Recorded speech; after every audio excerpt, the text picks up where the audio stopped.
Hello दोस्तों, आपका स्वागत है हमारे अपने YouTube चैनल और आपके YouTube channel the job point D Raj mathematics में। आज हम आपको 10वीं क्लास का मैथ का अध्याय 3 बताने जा रहे हैं। इस अध्याय में आपको रैखिक समीकरण युग्म को हल करने की बीजगणितीय विधि जो है उसके बारे में आपको बताते हैं। इसमें क्या है कि बीजगणितीय विधि 3 है: प्रतिस्थापन विधि, विलोपन विधि और वज्रगुणन विधि। तो इसमें 3 विधियां हैं। हम बारी बारी से बताएंगे आपको कि कौन कौन विधि कैसे बनती है और कैसे बनाए जाते हैं, एकदम सरल भाषा में, और सरल आपको लगेगा भी। तो इस सरल के कारण हम आपको वीडियो प्रोवाइड कर रहे हैं। और इसमें आपको प्रतिस्थापन विधि सबसे पहला विधि होती है और आपको प्रश्न भी पूछा जाता है कि इस रैखिक युग्म का प्रतिस्थापन विधि से हल कीजिए, और इसको आपको किस प्रकार हल करना है उसके बारे में हम आपको बताते हैं। देखिए, प्रतिस्थापन विधि का मतलब होता है कि इस विधि के अनुसार एक समीकरण से किसी एक राशि का मान दूसरे अज्ञात राशियों के पदों में मालूम किया जाता है। बात समझ में नहीं आई तो फिर से समझ लीजिए कि आपके पास 2 रैखिक समीकरण दिया रहेगा, उसमें समीकरण में एक समीकरण का एक अज्ञात राशि का मान दूसरे अज्ञात राशि में के पदों में मालूम किया जाता है और इस मान को दूसरी राशि में रख दिया जाता है। तो इस कार्यशैली को, यानी कि इस विधि को हम कहते हैं प्रतिस्थापन विधि, या सरल भाषा में आप कह सकते हैं कि जो आपके पास समीकरण है उस समीकरण में एक चर का मान दूसरे समीकरण में जो 2 चर है उसमें उस चर का मान रख दीजिएगा, तो उसको कहते हैं प्रतिस्थापन करना। उदाहरण के तौर पर हम आपको बताते हैं, तब आप समझ में आ जाएगा क्लियर कि किसको कहते हैं प्रतिस्थापन विधि। तो सबसे पहले आसान क्वेश्चन आपको बताते हैं कि ताकि समझ में आ जाए। मान लीजिए x + y बराबर 14 और x - y बराबर 4। आपके पास 2 समीकरण यानी कि 2 युग्म दिए हुए हैं, 2 रैखिक युग्म आपके पास है।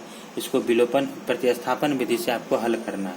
तो हम क्या करते हैं कि सबसे पहले इसको मान लेते हैं समीकरण 1, इसको मान लेते हैं समीकरण 2, और समीकरण 1 या 2 से आपको पहले काम करना है। तो क्या करेंगे, समीकरण 1 या 2 ले लेते हैं। ले लीजिए समीकरण, आप फर्स्ट ही ले लीजिए, समीकरण फर्स्ट से। तो समीकरण फर्स्ट में क्या करेंगे, समीकरण जो फर्स्ट दिया है उसका एक चर एक बायां बगल रखिए और सभी को दायां बगल कर दीजिए। अगर कोई भी और भी अंक रहे तो एक बगल आपको यहाँ रखे चर को, और दूसरे को क्या कहिए, दूसरे बगल चर को ले गए। अब इसको मान लेते हैं समीकरण 3।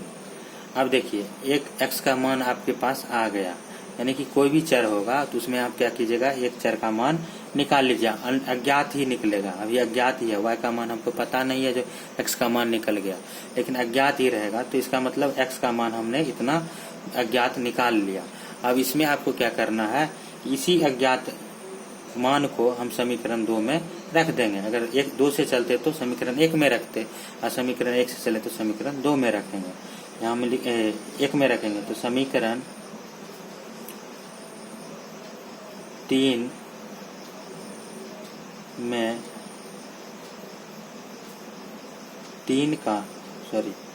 समीकरण 3 का के x का मान समीकरण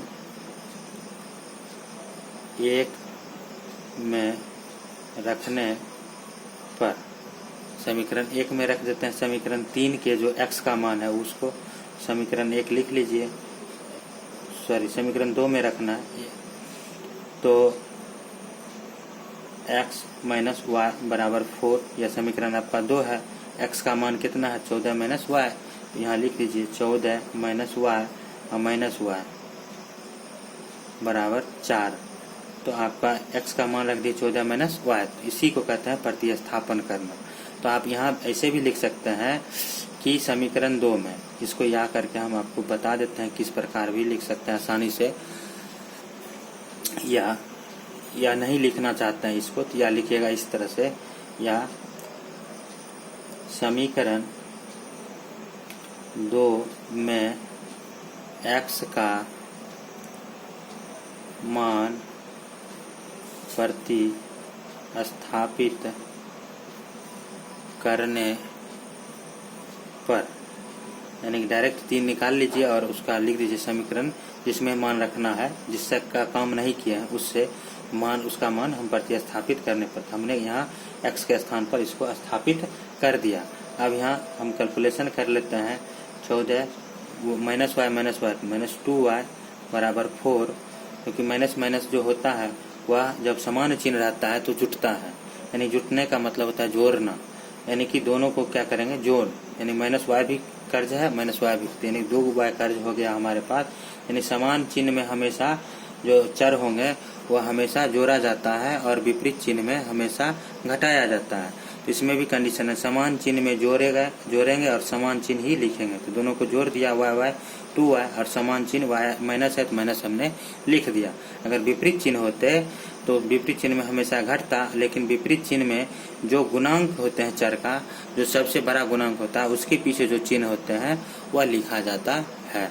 चलिए यह 14 को एक साइड कर लीजिए और चर वाले को एक साइड। -2 4 -14 अब घटा लीजिए इधर, यानी कि माइनस, और इसका calculation minus minus cancel, y बराबर 10/2 बराबर 5, y बराबर हो गया आपका 5, y का मान आ गया आपका 5। अब हम इसको क्या करेंगे समीकरण 3 में रख देंगे। तो समीकरण 3 में y का मान रखने पर, समीकरण 3 आपके सामने है, x बराबर 14 माइनस 5 यानी कि 9, इसीलिए x बराबर 9 y बराबर 5 आप समीकरण का युग्म का हल हो गया। इस प्रकार से प्रतिस्थापन विधि से आप आसानी से सवाल को हल कर सकते हैं। तो आज प्रतिस्थापन विधि आपने पढ़ा, और दूसरा विधि दूसरे वीडियो में हम आपको देंगे विलोपन विधि, और तीसरे वीडियो में आपको वज्र गुणन विधि। तो इस विधि को आप पहले 1 बार 2 बार पढ़ लीजिए, उससे आगे आपको वीडियो मिल जाएगा कल। तो तब तक के लिए सभी को धन्यवाद, शुभ रात्रि।